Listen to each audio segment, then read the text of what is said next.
This is the Fort Builders, the podcast where we explore the moments, memories, and meaning that made someone who they are, and discover what we might build in our own lives because of it.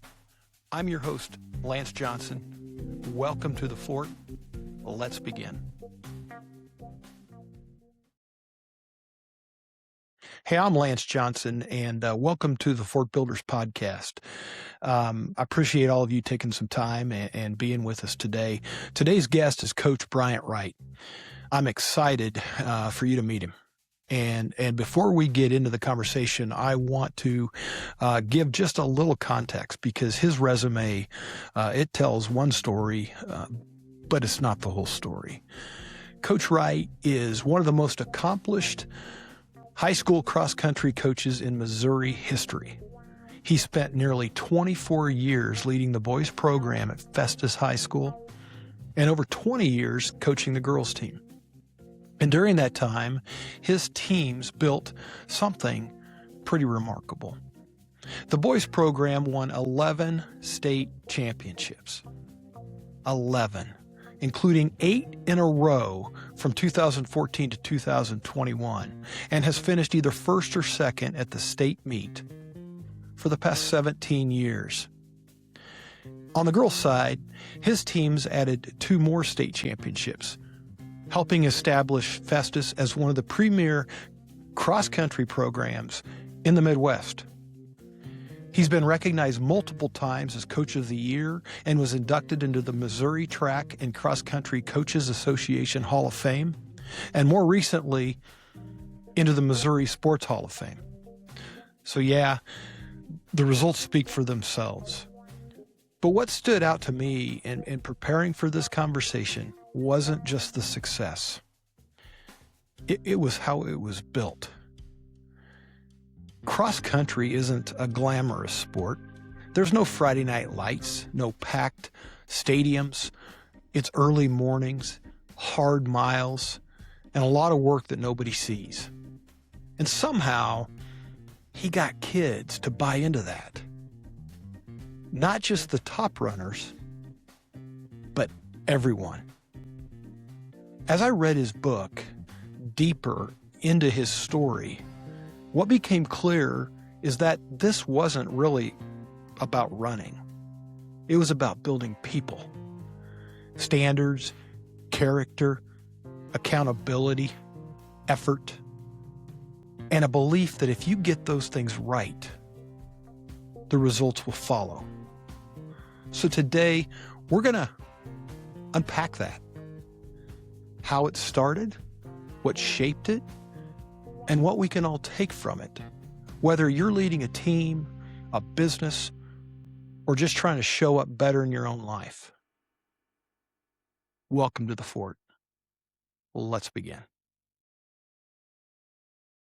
I appreciate you taking the time to be here tonight. Do you want me to call you Coach or Bryant? Either one. Okay. Either one's fine. I just I defer, or when I meet a coach, I mean, to me, it's Coach. I played sports and I coached, my kids' teams. And so, right. But yeah, some coaches might feel strange if it's not their players or something. So No. Yeah. I've often thought that a lot of people probably don't know my real name, but they know the Coach. So they just keep right. Coach. Yeah. Well, you definitely earned the title. I read your book and I read it once, then I've re-skimmed it, and I'll tell you, I'm going to put it up here. You can see tabs, I think. Yeah. And so the book mainly covers your last 24, 25 years. Yeah, basically. Yeah. And I'm going to tell you, so I love to read. And sure. Yeah, me as well. I've read a lot of business books and a lot of sports books about leadership and different things. And I don't think I've read one better. This, I'm telling you what, in 120 pages, or, give or take, this is about as packed that I've ever seen something. I think I've highlighted, bookmarked, or underlined more stuff than I didn't. And so, yeah, I mean, Appreciate that. yeah. And so I know you worked with someone to put it Yeah, together. Mason. Yeah, Yeah. yeah. And which is it's just fascinating, Coach, of your, oh gosh, the process and what you and everyone built there. So yeah, I hope to get into a little bit of that today, Right. Yeah. but if you're good, kind of what really intrigues me in reading that, I found myself a few times going, okay, I see this, but how you don't just fall out of the sky and just develop this one day. So there's a lot of shaping and influence in your life. Yeah, that Sure. got you where you're at. But Right. And a lot of that I would suggest, like, so a lot of that stuff I had trouble with, like Mason, the guy that worked with me. Mhm. Like, so much of that stuff was so intuitive to me. It came that way. And I just, in many cases, thought that everybody thought that way until I talked with some people and they would be like, wow, there was a few things that I was like, I'm not even going to waste my time with this because it's so, to me, elementary. But Right. I started sharing that with people, and people were like, man, that's amazing. How did you figure that out? So the more you prompt me, the more you're going to get out of me, because Yeah. I'm just still at that stage where Mason he can actually bring that stuff out of me, and I just can't do it myself in a Yeah. sense, Right. and so a lot of people might have asked me like, okay, so what were your major, what did you do that made everything work so well? And I would have to tell them, I would say, well, I'd have to sit down and think about it, but here's a couple of things. But I didn't know. I mean, Jason could bring all that stuff out that I couldn't, because it was so intuitive to me, Yep. And Yeah. I was with it. I was doing it at the time, so. Well, and when you do it for as long as you did it, 20, was it 24, 25? I don't want Yeah, I to went short you a 24 as year. the head coach, yeah, for the Yeah. boys, yeah. Yeah. And you're living it. It's tough to Yeah, separate that from an, okay, let's break out this stuff because it's just at right. some point, it's just who you are. But Yeah, and yeah. so one thing that I did find is once I did completely retire in last December, there were some things and some ways I thought, which, it was like I was opened up to a new way of thinking because I was no longer part of it, but I could go back and I could look at some of that stuff and say, wow, that was pretty amazing, but I just couldn't see it that way until after I retired. Yeah. And I've heard people say it in business, compare it to you need to work on your business sometime rather than in it. And Yeah, you need those periods to step out and kind of right. reflect back. Well, before we get rolling, couple things. Not that the listeners really care, but for you and me, and I can always edit this out, but we look, so I'm coming from you out of Lawrence, Kansas, and right now we're under tornado warning. I've got the TV up in front of me, just kind of watching, but it could hit later, but we'll see. So if you all of a sudden see me bolt, I'm running for the basement. Okay, it's not something I said. Yeah, it's not gonna affect you, but, if all of a sudden I take off, that's Okay. why. Alright. And then I wanted to tell you, you and I briefly spoke a few weeks ago just to kinda Right. introduce each other, and you were probably saying, "Who is this guy that's calling me?" And I just wanna, kinda let the listeners know that, yeah, the reason you and I are here together is through well, it's somebody mutual that you and I both know. You coached him, and I get to work with him.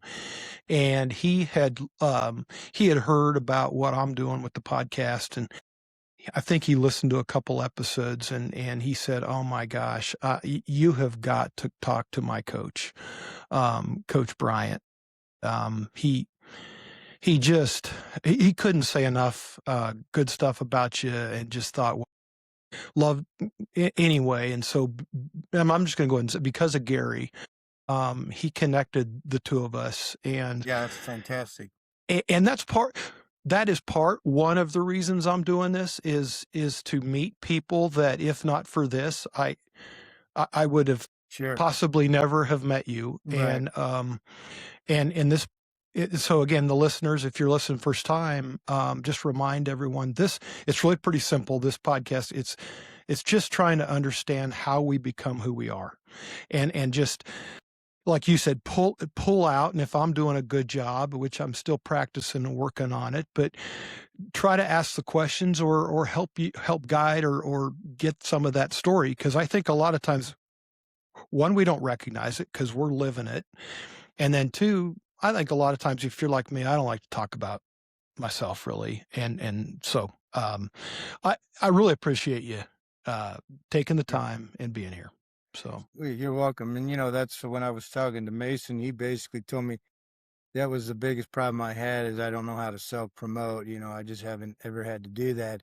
And that's just something that, you know, I think everybody, like you said, has a story. And if your story can help just one person through something, it's worth talking about. And so, I don't know exactly how you want to start it. I know you had some of the questions, but I also kind of did a brief history of myself. I can go through that, or I can do the yeah, stories and we can meander all over. okay. There's no, I would tell you, there's no structure. I would tell you, if anything, I would sure want the listeners to know. And again, I'll give them the brief resume at the. Well, I would have already have done that by now, but I'd be glad to have you, in your words, speak about. I guess let's call it the current time. What are you doing now, or what did you do in the last 20 some years, in your own words? And then maybe we'll go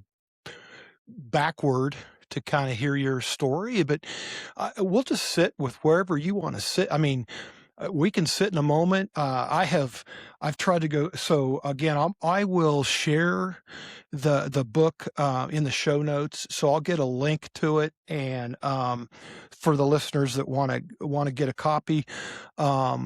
But really, it's as much as you want to talk about anything. Your book Yeah, is. and I We could mean, spend an hour easily going into your. So just all I want to tell you, I jotted down just so we could talk about where did I put it? Um, well, I'll just kind of from memory, purpose, structure, leadership, grit, determination, right. success, failures, culture. That is covered in this Oh book yeah, in spades, right, right? Yeah. right, yeah, sure, yeah. And if you want me to start from the beginning and go through, I can do that as well. Yeah. Let's start where you're at. So let's start. I want to rewind you to about when you started this program. Okay. Yeah, Yes. in your book, you talked about, well, first you didn't get the job. You didn't get the job you thought you were going to get, Right. and Right. then that puts you on a different path, right? Yeah, Yeah. We can start there.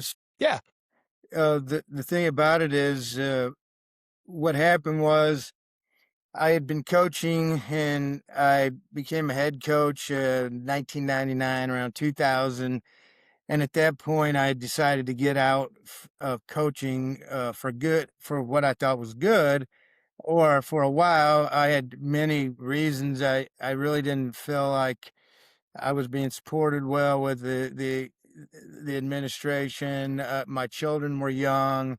I had some other things that I enjoyed doing, so I just decided I was going to get out of coaching for a while.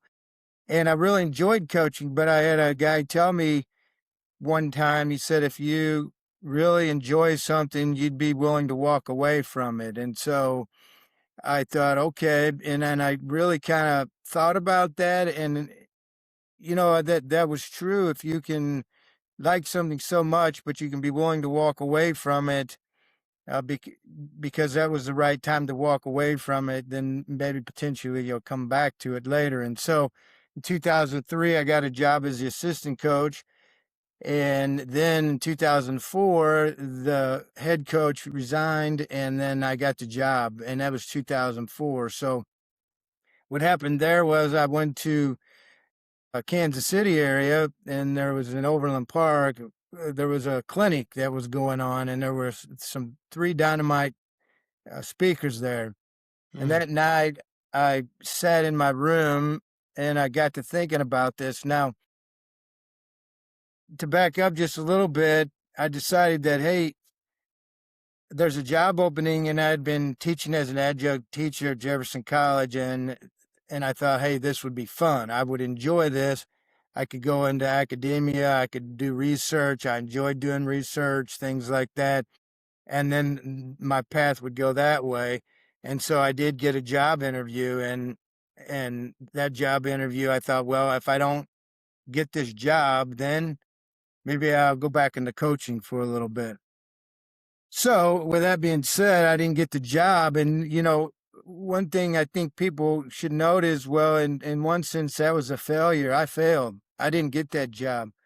Sometimes when you fail, the doors open up to even greater things that you couldn't even imagine or expect in life. And so even though I didn't get that job and I was a little bit disappointed, I said, okay, I'm going to go back into coaching. So I told my wife that I was going to go back into coaching. And, it takes a lot of time to coach. I don't know how happy she was with that. I'm So, going to pause you real quick because you said you kind of you went past it quick, and I'm going to imagine these how big that was when. So was it more than, okay, I didn't get the job, okay, fine, rolls off your back, I'll do something else, or I didn't get the job, you called it failure, and this is before any of the future happens, anything that you ended up accomplishing at Festus with everybody. And so to your point, people don't realize that sometimes that a failure, it can turn out, and you can use it and do something with it. So at the time, put us there, if you will. right. Yeah. What? I just felt like, that in this sense, I felt like God was either going to lead me one way or the other. And so I knew that I wanted to either get back into coaching or I wanted to go into the academia. And yeah, I was somewhat disappointed. I don't know if I had super high hopes that I would get the job because it's a very competitive job. But yeah, it was kind of a bummer. And I had done an interview probably about a year and a half before, and I didn't get the job either. So, that was a couple of times. And I had a great job at Festus, but, I was just kind of looking for something different, especially since I wasn't coaching. And so when I first got back into coaching as an assistant, all I thought was, well, I'll just coach, and that's what Yeah. I'll do. So then in 2004, when that job came open, I didn't really necessarily want to be a head coach again, but I thought, well, I'll go ahead and do that. And so something, I don't know if it was mentioned in the book, but I saw the president of the school board in the Blockbuster, and I was looking for Mm. some videos, Good and old he was looking for Blockbuster. some videos, probably DVDs by then. Yeah. And I saw him there, and he said, hey, congratulations. We're excited about you being the head coach. And so I said, yeah, I hope to have a top four finish in 5 years. That was a goal that I had. And so what I was going to do was I was going to go for 5 years, and then I was going to stop and check myself and say, hey, is this what I want to do? Is this worth continuing, or will I stop? So I gave myself that about a 5 year stretch there. And when I went to that clinic, what was kind of interesting is I went and listened to these guys, and I mean, these guys were top notch. One guy was a college guy, and the other guys, they were winning state championships and they were winning national championships and all that kind of stuff. So I kind of sat in my room. I was by myself, and I kind of sat in my room and I was praying and I was thinking about, okay, what do I got to do if this is what I really want? And I mean, I was really, Mm. really contemplating, really heartfelt thinking about it. And one thing came to my mind, and that was this: why would anybody want to listen to me, especially a teenager? why would they want to listen to me? Because you know how teenagers are. If you don't get their attention right away, they'll write you off. And I was concerned about that, and I didn't know what to think about that. And then for some reason, it came to my head, Lou Holtz. And I Oh, was thinking about Lou Holtz, and Lou Holtz, he's, he just passed away just recently, but that guy was about 5'10", and he could have 400-pound linemen do exactly what he said when he said it. yes. And I thought to myself, if he can do that, then I can get some teenagers to listen to me. Right. And so but I needed to make sure that I could get over that hurdle of them listening to me. And so I went back after that, and there was a conversation I had with another teacher, and I didn't really remember it, but he reminded me in 2017, and he said to me, he said, "You did it." And this was in 2017. He was retiring. And I go, "What do you mean you did it?" He said, "Well, in 2004, we were in the break room and you were there So I and thought I might have you were lost you. talking about You Festus." froze. Oh, Oh, there we go. okay. Okay. So I don't know where you left off, but this guy, Your teacher in okay. 17. Yeah. So he Yeah. retired in 2017 and he said, "Hey, you did it." And I said, "Well, what do you mean?" He goes, "Well, in 2004, you said you wanted Festus to be known for cross country and not football or anything else." And he said, "Hey, I didn't think there was any way you did it, but you did it." And that's the truth. I mean, Festus was known all over the state because of cross country by 2017. And I didn't even remember having that conversation, but he brought that up. So that was pretty cool. So I started working with these athletes, and I realized that the kids that I had, they were good kids, they were good athletes, but if I tried to change everything all at once, Yeah. they would jump ship. I had to purposely, I kind of thought about the frog. If you throw them in the hot water, they jump out. If you let it warm up, they don't realize it. Whether that's true or not, that's kind of the way I looked at it. And so that's what I started doing. I started changing things a little bit at a time. And one of my athletes said, "Hey, coach, man," he was a pretty smart kid. He goes, "You're changing some stuff up. You, you're making it harder and things like that." And so then I got to the point where I had that one group of boys who finally I got them to train over the summer. And we got to the point where, hey, I think I could. I told them, I said, "I cannot train you guys like I want to train you unless you run during the summer." And I just can't because you'll get injured. So they trained during the summer, and we had a successful year that year. And the really cool thing about it is like we were at the state meet, and those guys came up to me, and my captain at the time, he was always kind of silly and goofing around, but he came up to me as serious as I've ever seen anybody, and he says, "Hey, coach." I said, "What?" He said, "Hey, coach, do you think we could win the state title tomorrow?" Then I said, "Well," I said, "earlier in the year, I'm not sure about it. I don't know if we would have, but the way you guys have been working here lately," I said, "I think we could win a state title tomorrow." And he looked at me, says, and every one of those boys was looking at me as serious as I've ever seen him. And they looked at me and they said, "Good enough, coach." And they walked away and they started finishing their running and they won the first state title that year. And that set set it in motion. It started. Wow. Wow. Well, couple things that, from your book and your story, and you haven't shared it yet here, but that stood out was cross country. Just in and of itself, the sport, non-glamorous, it's painful.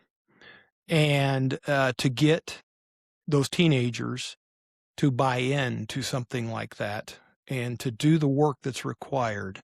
You had mentioned, it's mentioned in the book, you don't have the Friday night lights. You don't have all the pageantry, if you will. And to get the kids to come out and put forth that effort. I'm gonna pause, or I'm gonna go ahead and say this too, which I also thought was amazing.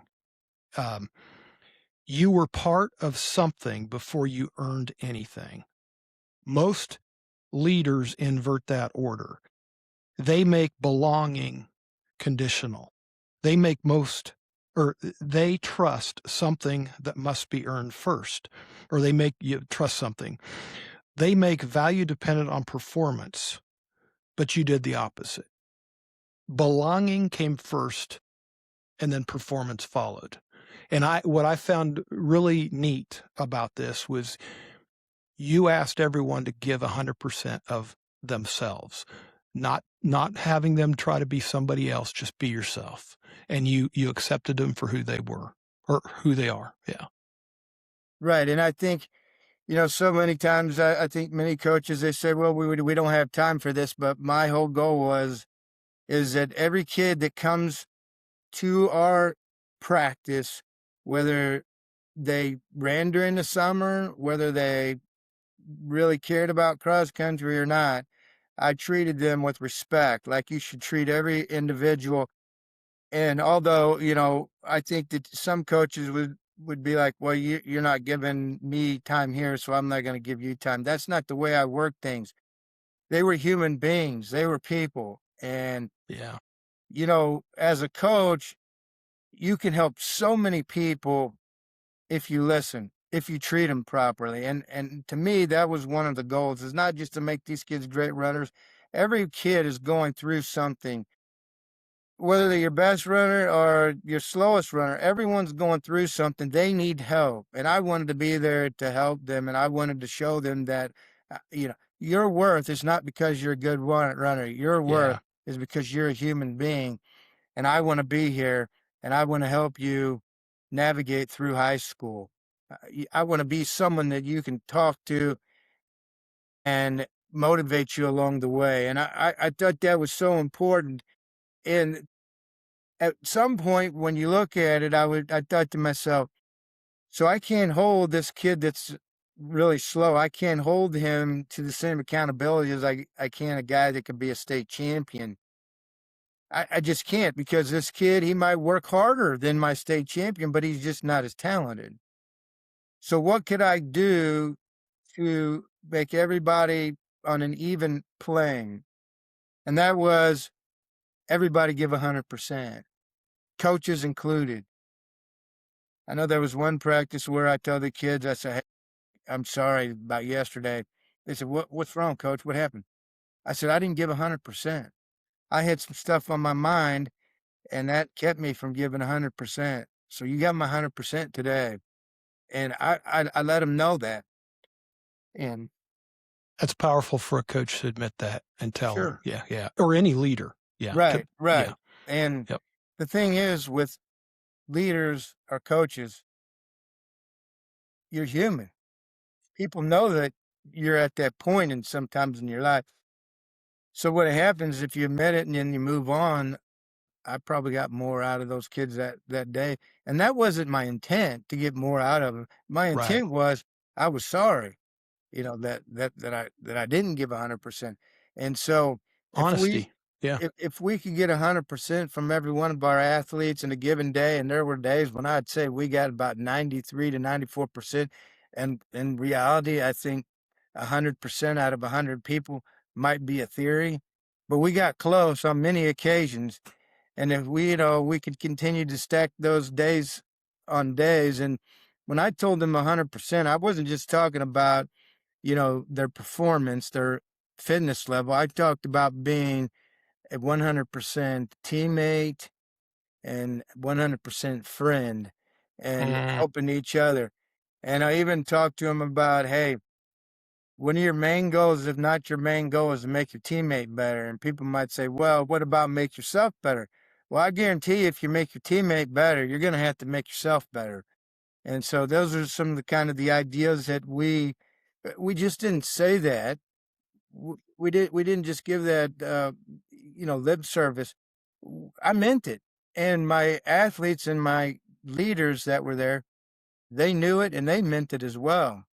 And they took it upon themselves to go to another level as leaders, to make sure that happened.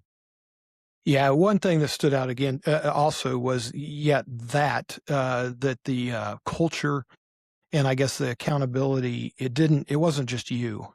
It was instilled in everyone. And then it was just part of it. Others, their peers, their teammates held each other accountable. And I think I'm not sure of the quote in the book, but it got to where they felt they were running for the team. So I think somewhere in here it said, when they got painful and they wanted to maybe give up for Exactly. themselves, there was a bigger purpose that made them want to compete for the team, and let's call it the program, and all of that, what it meant. And that got Right. them past that personal part. Yeah, and the thing is this became a major part of their life. It became a major part of what they did because their friendships were there. So where some people might be like, "Oh, we don't want to go on a practice on Saturday when a coach isn't around." Well, these guys did because they literally loved each other so much. They wanted to be around each other, and the whole time they were practicing, they were becoming even better friends. I know I had one guy whose son was a really good athlete from another school. I don't know that we mentioned this in the book, but he texted me one day, and it was the 4th of July, and he said, "Coach," he says, "I just saw one of the coolest things I've ever seen in my life." And I was like, "Well, what was that?" He said, "I went by Festus High School because I was going to run down at West City Park. It's a park near where we live.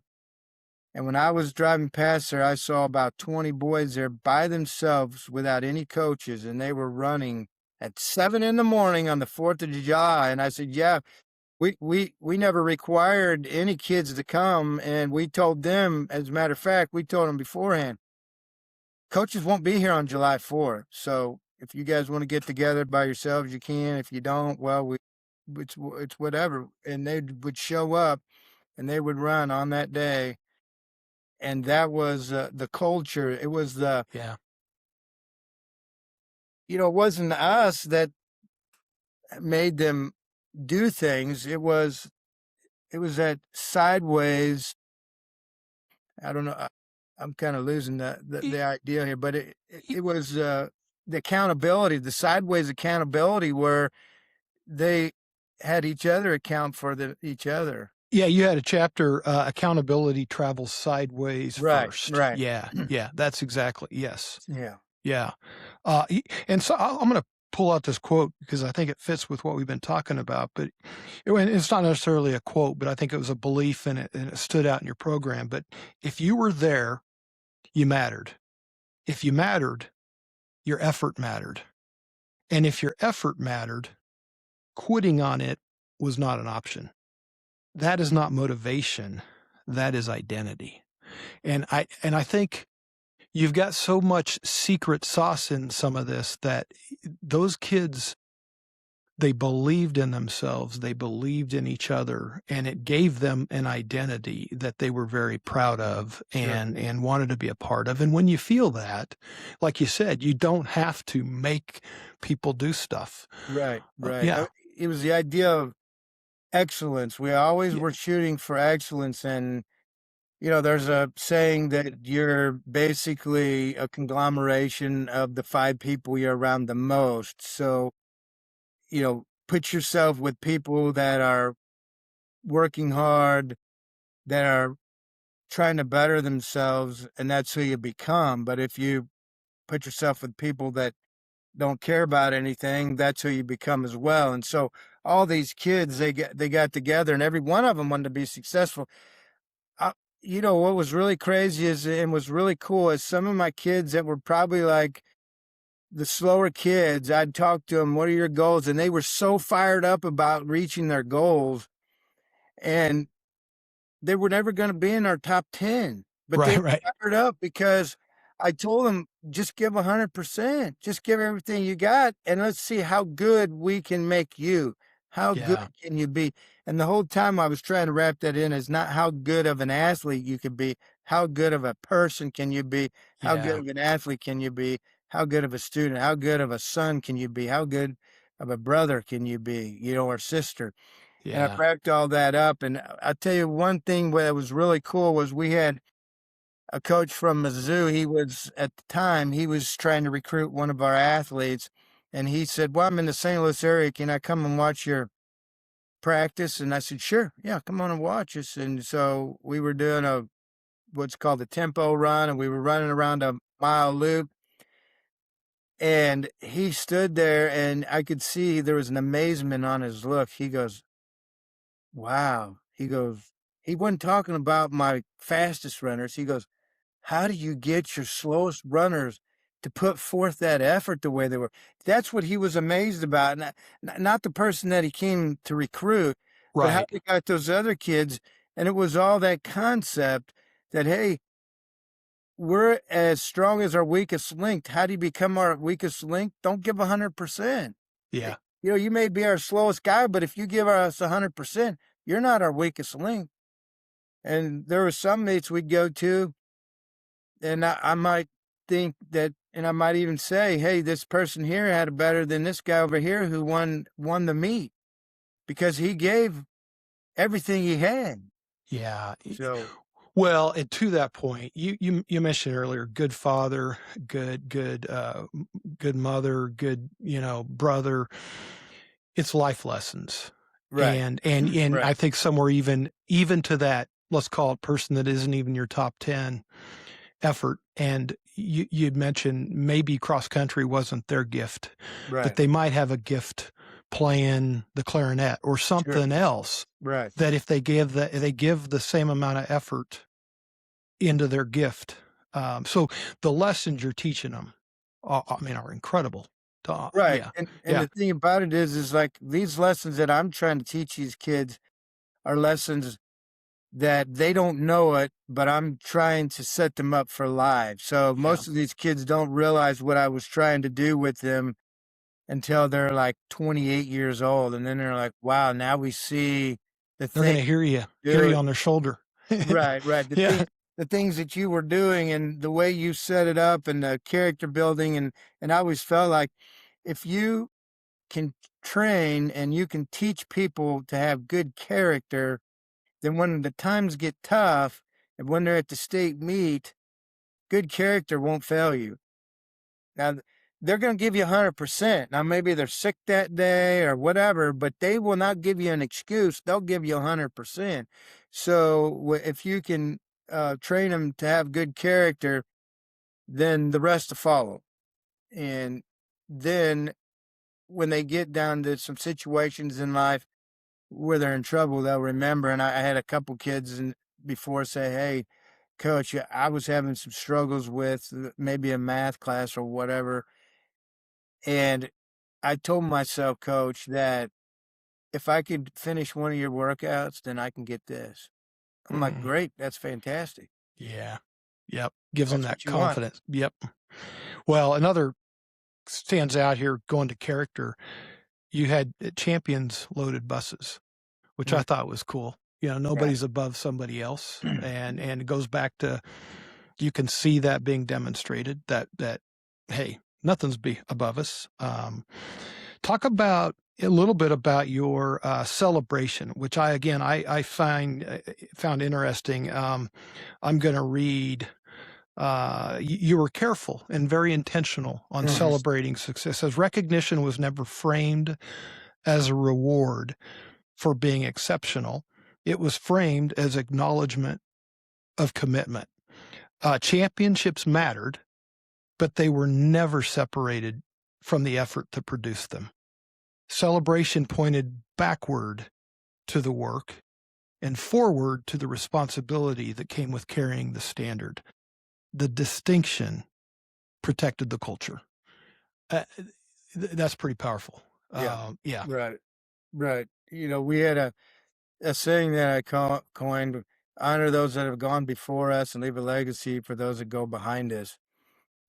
And I always like the idea of the image of a person reaching back, and like Mm, if you're on a mountain, reaching back and giving the yeah. hand to the next person and say, hey, I was here before you. I'll help give you a helping hand, but I expect you to do the same thing and give them a helping hand. Then, so I talked to many of these athletes over the years, And when we got to when we won 8 straight, which was a record, I was talking to a kid that was probably from 2013, somewhere around there. And he said, I said, hey, congratulations to all you guys. And they said, well, coach, we weren't part of it, part of the 8. And I said, what do you mean you weren't part of the 8?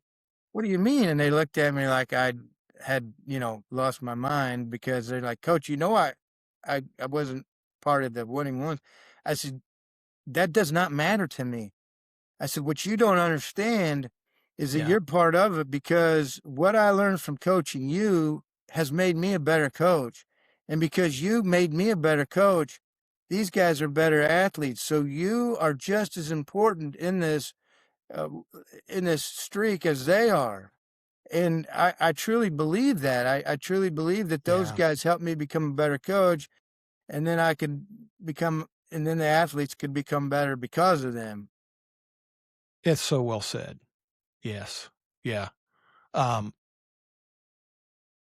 y- yeah, I'm just sitting here thinking, I there is so much that you've done in this, and you cover. Maybe before we go backward a little further, maybe we'll stay here just for a few more minutes. Sure, But sure. standards, you got a chapter on standards, live in the small things. Right. And I believe that's so true. It's the little things sometimes that matter the most. And just you got anything you want to say to that? Sure. Yeah, we were very cautious with our standards. We knew what we wanted, and we knew somewhat of the road to get there after we had been successful. And so I always looked for those standards and make sure that they were happening. And if I felt like any of those small standards were slipping, then it's almost like a landslide. It might only start with a few rocks, but all of a sudden, now there's a whole bunch of rocks coming down. And so, if we could prevent those standards from slipping from the beginning, then we can be better off in the future. And so, we watched a lot of the small things, especially how our kids treated each other, how we went about doing our work, maybe when we were tired, and things like that. And well, some of it was kind of time consuming, and other parts of it was like, hey, you know what? We could just probably skip this today, and it probably wouldn't make a big deal in the in the scheme of things. But if you start skipping things now, how much will you begin? And then the next thing you know, you forgot you even did those things because you skipped them and things like that. So I always tried to do things that, and people might think, well, why were you doing those things the hard way? And I just felt like, that might be the hard way, but if that's what's going to keep us going, I'm okay with doing things the hard way. And that's what we did. Yeah, and I think it's such a fine line and so difficult to hold people to accountability, to be accountable to confront, as a leader, as a coach, or just as a people. Confrontation is uncomfortable, right? And it takes effort, and to do it the right way, that is very tough. And actually to do it the right way is really hard, and then it takes a whole lot of intentionality, and so I think people, like you said, it's easier to let it slide because I don't want to Right. go say I don't want to go say something. Yeah. Right. And the thing is, if you know each of your individuals and how you can react to them and how they're going to react to you. But I told the kids at the beginning of the year, because I told them, I said, hey, look, if there's something going on and needs to be corrected, I'm not going to dance around it. I'm going to tell you immediately. And for many of you, you've never had constructive criticism. So now you're going to be like, oh, that guy doesn't like me because he said this about me. Or they might say, well, he likes so and so better because he doesn't say anything to them. And I'm like, no, I'm not going to put you down. I'm not going to try and make you feel bad. And if you think I am, then you let me know.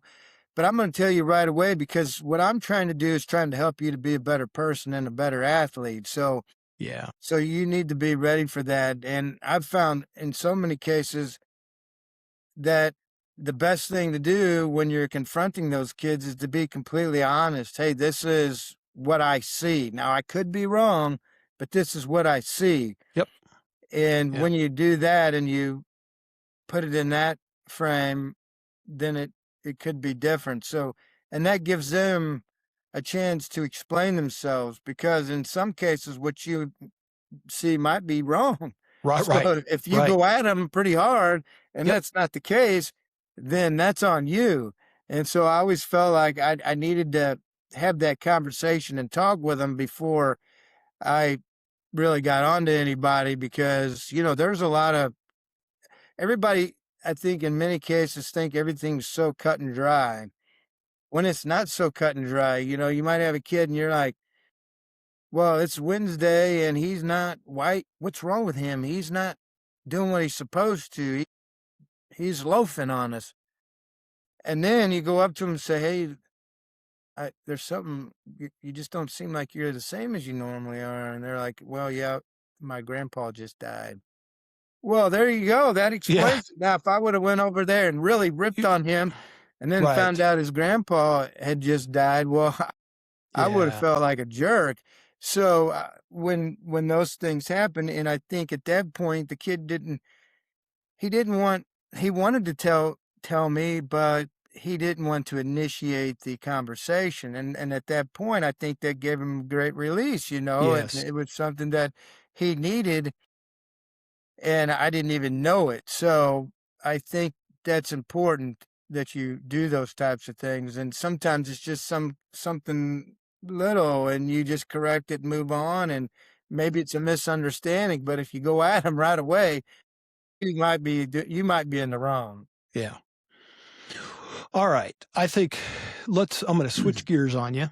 And this is, I think, so helpful and just great stuff. And like I said, if those of you listening, I would highly recommend getting this book and built right, what it takes to build something that lasts. And as you can kind of get a feel, we've just kind of tip of the iceberg a little bit on stuff that's covered and the story and the program and what in reading this and knowing that we were going to get together, I kept coming back to, gosh, so what shaped you?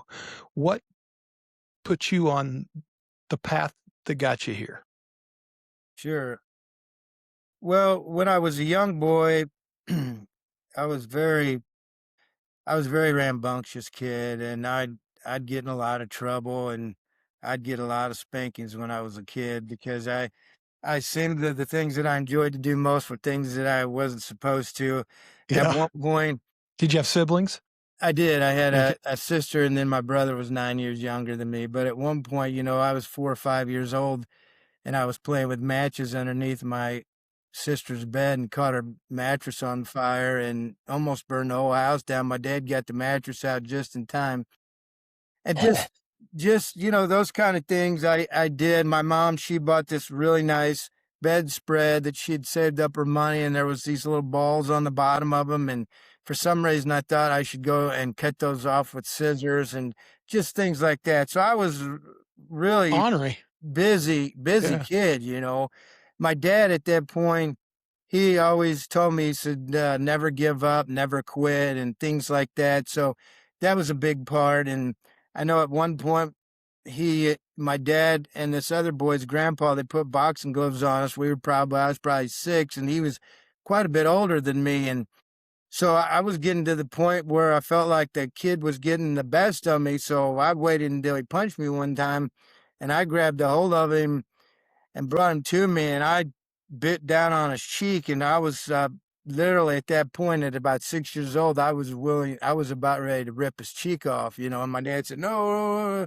So, I mean, I was a pretty rambunctious kid, Yeah. but I, I did a lot of, I did a lot of fun stuff, but probably the defining moment in my life, which is, it might get a little emotional to me, but I was about 8 years old, and I was at my grandma's, and I heard a story. My grandma had been talking, and I found out that my dad, when I was young, he his idea of a man was he loved to fight.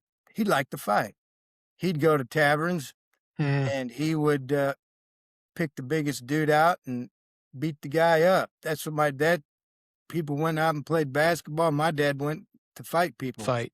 Mm, Yeah, and so he got in a fight with a guy one night and, beat the guy up pretty bad, and the guy went outside and he got a gun and shot my dad twice. Got him in the hip and got him in the close to the chest, the belly area, almost killed my dad, and he was in the hospital for quite a while. And so at that point, my dad, he changed his life changed. He became a Christian, and at that point, he no longer was trying to show me what a man was that had to go out and fight. Became he became a leader in the church, and he taught me what a true man was all about. yeah. Wow. That's, Yeah, th he went to where sacrifice for people, do your best for people, um, treat people right, and help them become a better person.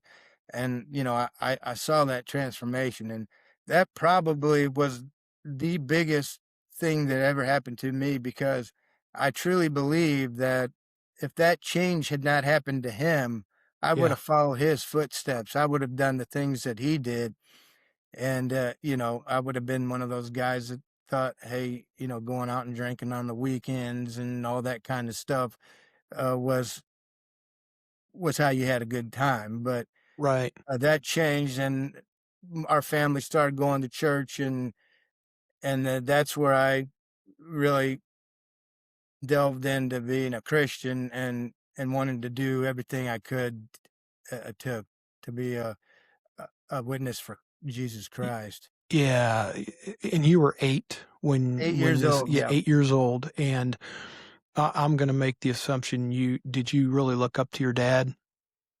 Sure, yeah. Y I mean, I think at that point, before yeah, I had quite a few uncles. My dad had 7 siblings that were alive. His mom had 10 children.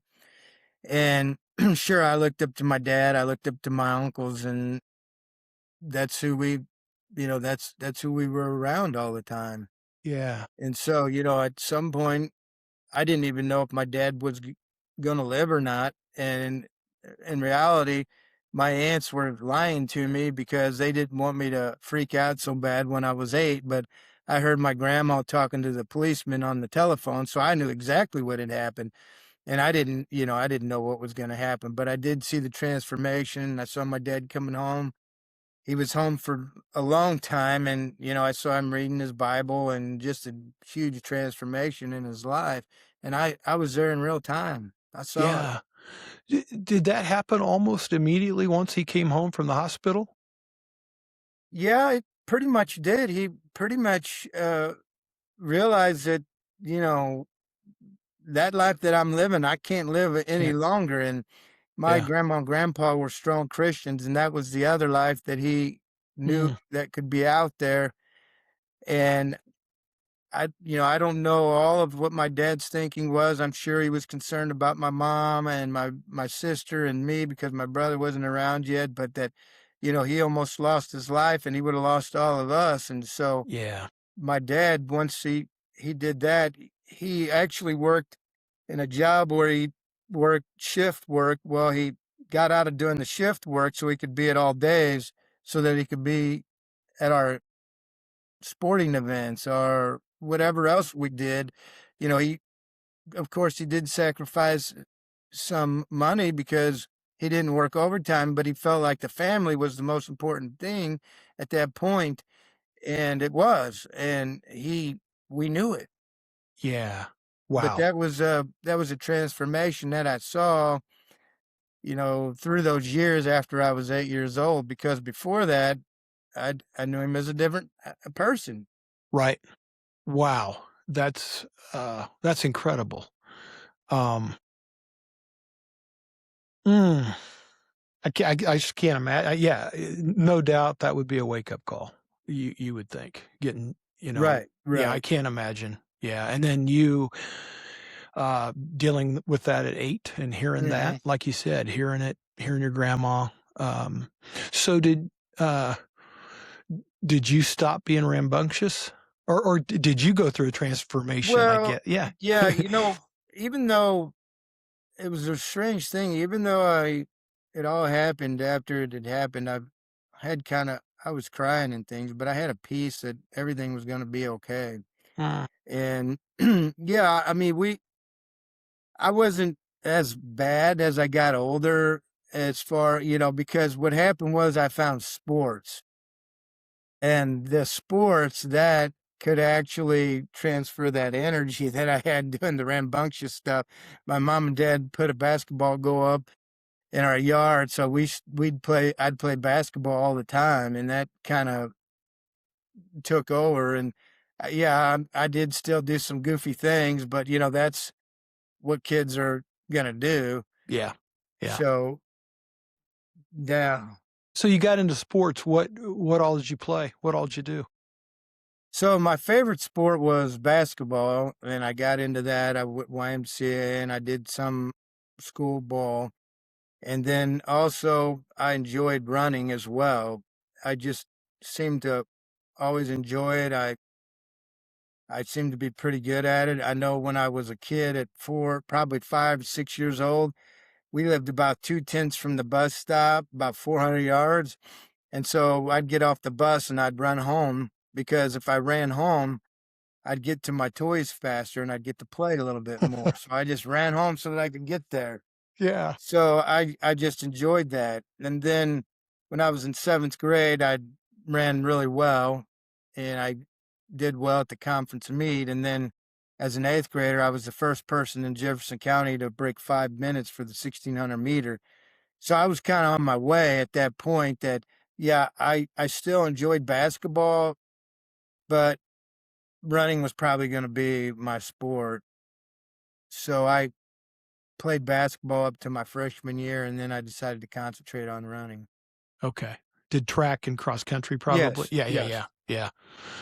Now, did So I so through yeah, through go ahead. that through that, I went through high school, and I was very successful in high school, probably 8 or 9, all-state, finishes. I finished second at the state meet cross country, second the 1600 meter when I was in high school. And so then at that point, I earned a scholarship to Southeast Missouri State University, and I ran there. Okay. Now, did I read right? You ran sick one time? Was that you? I did. I did. I actually, so I'd gotten pneumonia, and as I'd gotten pneumonia, I actually went into the hospital. This was during the season. So I was in the hospital, and then I got out, and a week later I ran in the district meet, and that was like the most painful. It felt like somebody had thousands of needles and were just beating on my lungs. And then at the state meet, my doctor said I was probably about 70%, and I finished as an all-stater at that meet, but it was very, very painful, very painful. I would Yeah. bet. Yeah.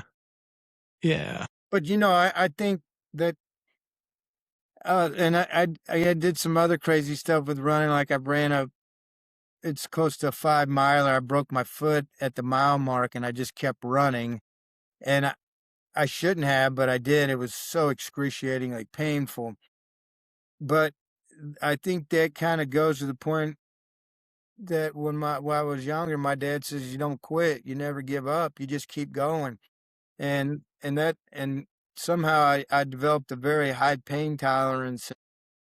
And sometimes I found that the high pain tolerance is the worst thing, because you let things go until it's too much, and then something like that happens, and then Right. then you're like, "Wow, I should have pulled back earlier." It can backfire. Yeah. Right, right. Yeah. Yeah, you and I must have grown up in similar eras, but I learned a lot of work ethic from my dad. Right. I can remember back to a time, and this is how I remember it, but he took myself and my brothers to a lot. It was a piece of ground one day, and it was full of bricks. His construction company had redone a city street, and they piled all the bricks on this piece of ground, and he was going to go get some of those bricks and bring them home, build a patio. And so he's got his three boys, and we show up, and we're looking to little boys, we're looking at just field of bricks. And he's, our job was going to clean them.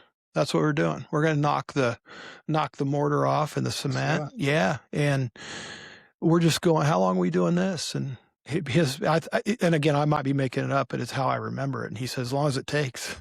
It's just, and, and, and we're just, to me, it looked like forever. But yeah, that's just, sometimes that's the way it was, but yeah.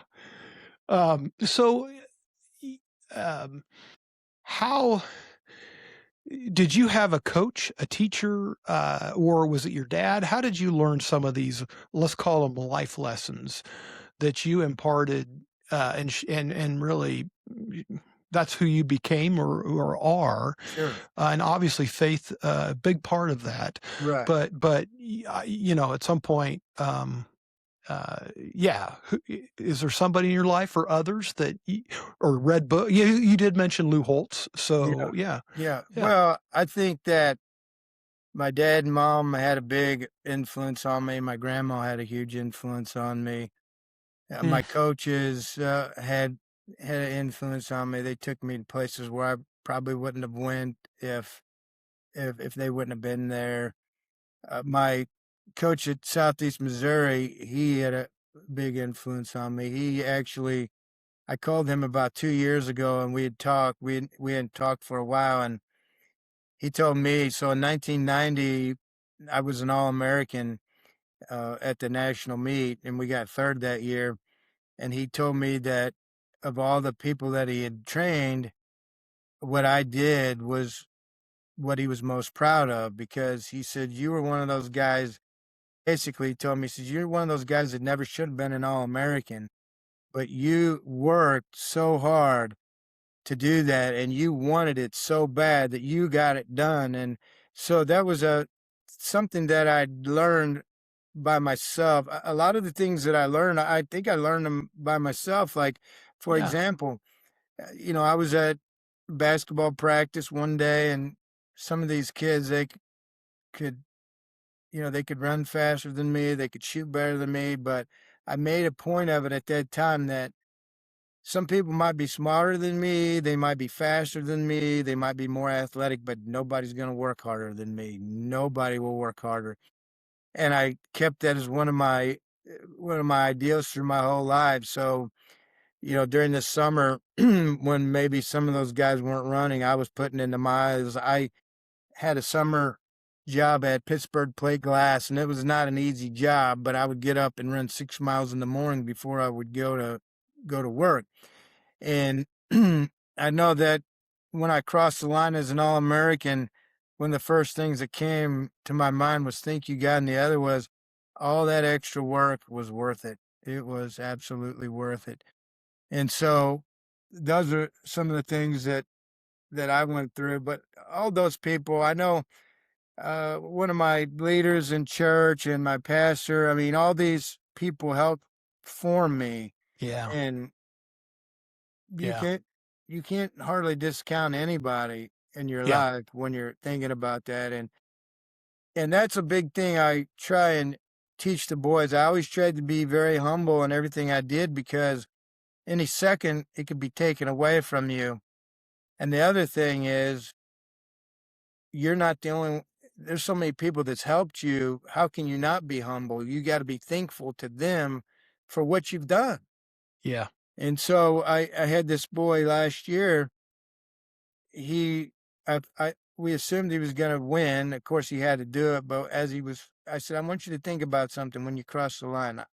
I don't want you to think about how good you are. I want you to think about your teammates that helped you, the ones when you were a young guy. I want you to think about your mom and dad and how much work they've done for you. I want you to think about your coaches.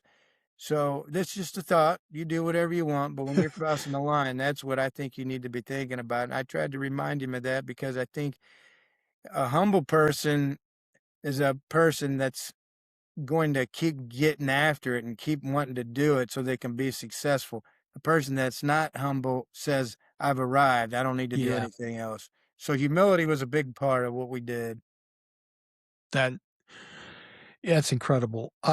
What I'm hearing in your story is, like you said, you had a lot of different Oh, influences yes. and people around you that provided the support, the love, the faith, and you learned by doing, by being in That's it. uncomfortable places, and you learned to believe in yourself, that you could do things, but that was through doing, and it wasn't a coach telling you you had to do Right. something, or it wasn't, what do you want to call it, lip service. Sure.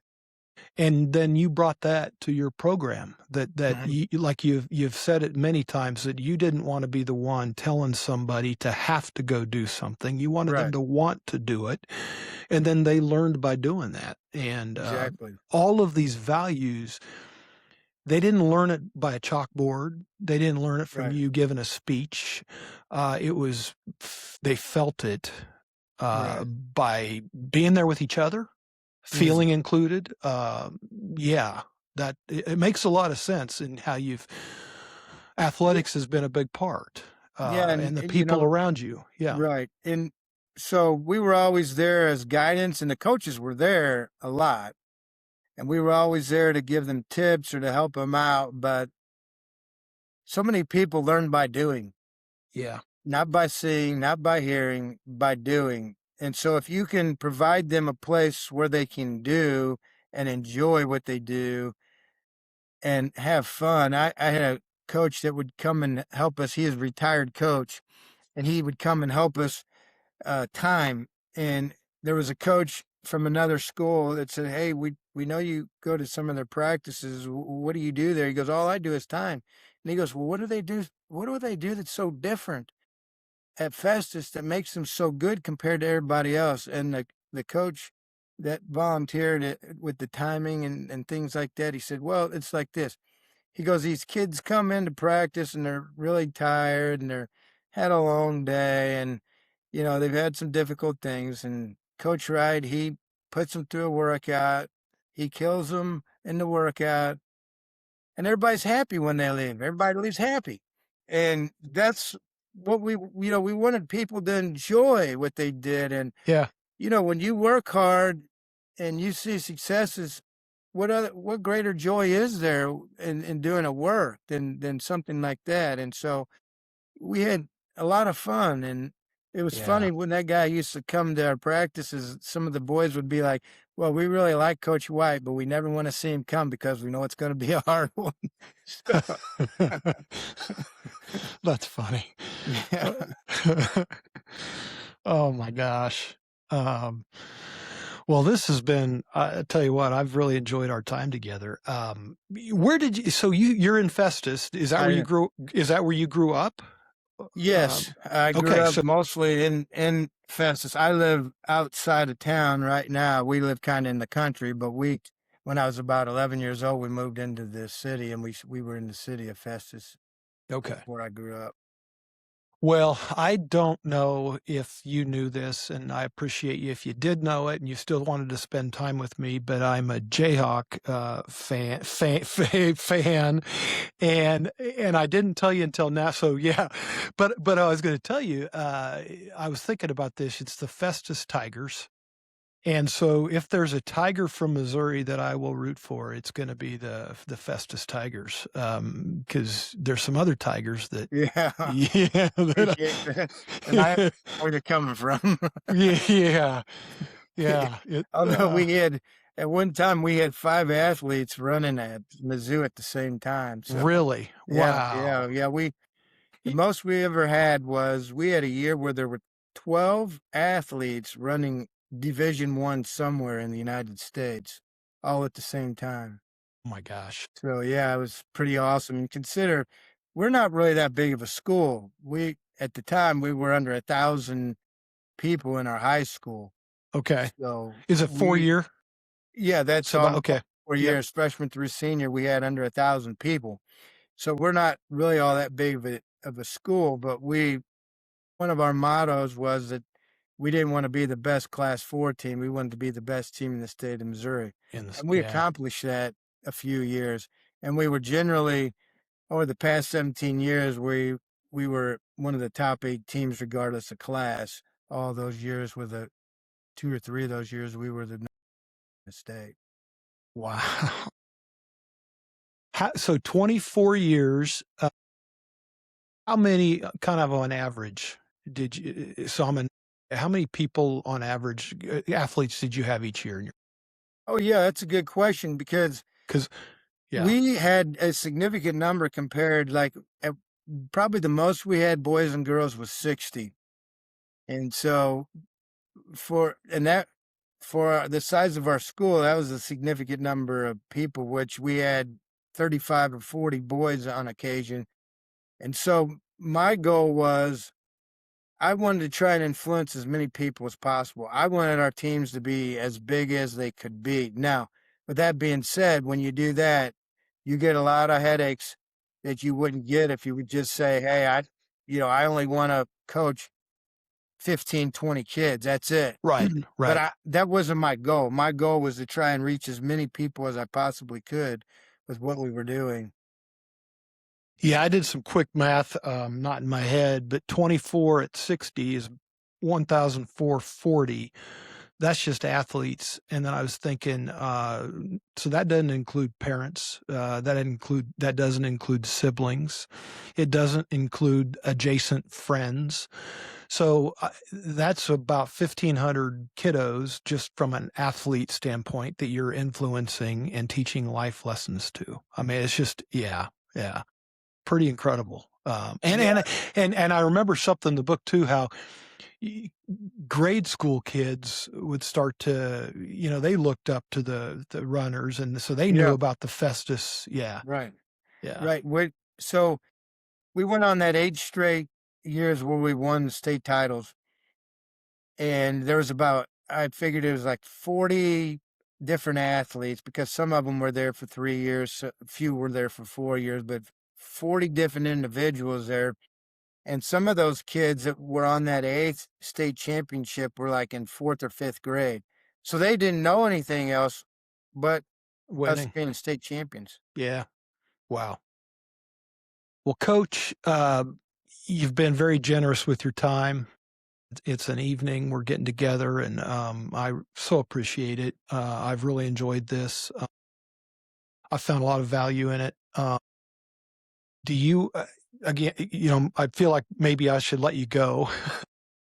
I'm here as long as you want to stay. Yeah, but, yeah, I guess anything else? So you mentioned kiddos. How many kiddos? How many kids you got? Any grandkids? Yes, I have one boy, my son Isaac, he's in Portland right now. He's a Hmm, nurse out there. My 'kay. daughter, she's a homemaker. She worked with special needs kids for a while, and then she's had the opportunity to stay home with her 2 children, which is an amazing. It's amazing that women can do that, Yes. and so we are very thankful that she can stay with her children. And so my son, he's going to be getting married this year. Okay. Congrats. Yeah. Add someone to our family. That's awesome. Yeah. Is your daughter close to She you? is. She Lives lives close. about Yeah. 35 minutes from us, so we get to see them generally on a weekly basis, and so Yeah. it's it's fun. Yeah. A lot of fun. So you're gonna have so what's next? I use the kind of the what do you want to call a metaphor of the fort is just creative. What do we got going on in our lives? And yeah, anything you've got looking ahead. You recently retired from Yes. coaching. Yeah, Yes, yeah, so that's the thing. When you retire, it is a life-changing event, and a lot of people think, I'll retire, I'll just kinda move. and some people do, but for me, I still think that each person needs to have some type of purpose. It's just not that, you're going and doing woodwork, for yourself. I know there's some guys that do woodwork and they give it to people or they sell it, but I think that there has to be some type of purpose. And when I was talking to Mason in December, that's when we started talking about being on a podcast, and then from the podcast we made the book. And one of the comments he told me was that, hey, what you have here, you could stay a coach at Festus and you can help a few people, or if we can do this after you retire, we can help a significant number of people, maybe even the United States. So I think that, what we have and what we did has a major value. I think God gave me the opportunity and gave me the wisdom to sit that forward. So that's one of my goals, is that we could help other cultures become more successful. And so that's something that I'm considering, uh, maybe doing some speaking engagements and just doing some things that deal with culture, because if we can help anybody with what we did, I think that not only the businesses would be better, but Yes. the quality of the workplace would be so much better. And there's so many people that, they would say, my boss has never even said hi to me. I mean, some people are all they're doing is they're looking for someone to say hi. Right. That's it. Pretty simple. Right. Acknowledge them. Yes. And so, if we can become part of a solution to that, we hope to do that. That's awesome. Yeah. Yeah. People, organizations, businesses, communities, they need that. They need people like you. Speaking to them. And that's great to hear. Like you said, it's a heck of a purpose. I'll be rooting for you. And yeah, anything I can do to help you. Sure. Yeah. But the thing is, when you want to do that, I know that there might be some people getting ready to transition to retirement. It's not an easy thing to do. It's been tough, because all of a sudden you're basically all by yourself, and I'm thrown into a world that I've never really been in, Yeah. ever. And so now I'm trying to learn new ways of thinking. And so it's not Mm, as easy as what you would think. And then the other point is like, okay, how much time do I really want to give from this, because I am retired? So there's right. there's a lot of questions that you need to answer, and they're not easy to answer. Yeah, you're fresh off, right? Well, within a few months of it, and so, yeah, Right. happy to I going through retired that. almost 4 years ago from teaching, but I just retired from coaching just in December. So Yeah, yeah. Well, like you said, you take your time, you sit with it, you pray, you just and it'll come to you, right? Yeah. exactly. I And yeah.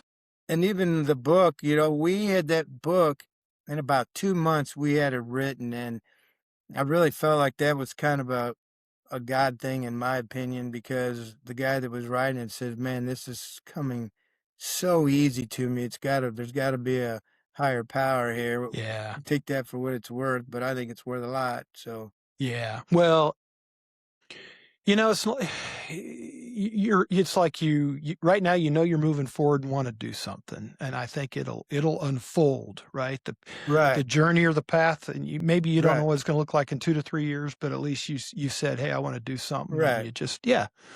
Do you But Go ahead. another thing I've found too is like, I don't know if maybe I've gotten a little bit more impatient as I've gotten older, but like you just said, it's got to unfold. It might be months, it might be years, but it needs to unfold. And sometimes you think, well, I want to give me a little bit more. I want to see a little bit more. I want to see it going faster. And I think sometimes it's just that idea of like, great things sometimes take, You got to be That patient with them. well, and time's not on our side. Yeah, that's a fact. Two That's a old guys fact. talking to each other. It's, Sure. time Yeah, means something different, maybe a little more it urgency. does. Yeah. Yeah, it does. Yes. Hey, path reveal quicker. Yeah. Right, right. Do you still run? I do. I do. I try and get in. I've been doing a lot of fishing the last 2 weeks, so I haven't got in as many, but I There try you and get about 15 miles a a weekend. week. Okay. Yeah. Do you train for like a race, or do you just kind of do I 15 haven't in a miles and while. yeah. I probably need to because now I'm becoming a shuffler because I don't have any Ye- reason to run fast. Yeah, yeah, I yeah. tried to Yeah. keep the weight off, you know.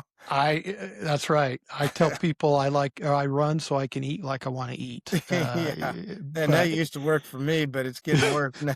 right. And I'm going to use quote when I say run, it's there might be fast walkers that go quicker. So, Yeah, yeah. but I think everybody gets to that point at some yeah, time. yeah.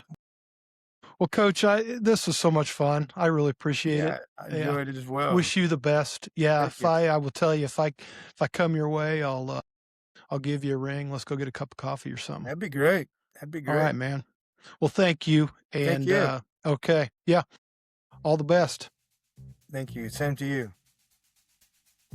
What part of your story might be shaping who you're becoming, even if you haven't fully named it yet? This is the Fort Builders. Thanks for being part of the build.